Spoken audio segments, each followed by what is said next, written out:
অন্তর্বর্তী সরকারের উপদেষ্টা পরিষদের অভ্যন্তরে সীমাহীন দুর্নীতির অভিযোগে মার্চ টু দুদক কর্মসূচি পালন করেছে বাংলাদেশ যুব অধিকার পরিষদ।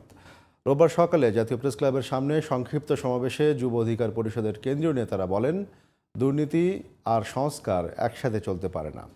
উপদেষ্টাদের যেসব পিএস এপিএস এর বিরুদ্ধে দুর্নীতির অভিযোগ উঠেছে তাদেরকে আইনের আওতায় এনে বিচারের দাবি জানান বক্তারা। সংক্ষিপ্ত সমাবেশ শেষে দুদক কার্যালয় অভিমুখে যাত্রা করে যুব অধিকার পরিষদ। পরে দুদক কার্যালয়ে গিয়ে স্মারকলিপি জমা দেয় 5 সদস্যের একটি প্রতিনিধি দল।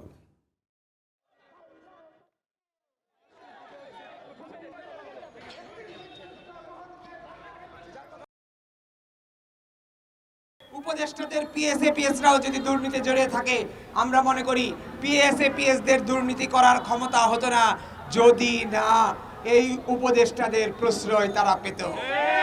অতএব এই উপদেষ্টারা সমানভাবে দায়ী। আমরা জানি না ঠিকাদারের পুত্র উপদেষ্টা নাকি উপদেষ্টার পুত্র ঠিকাদার।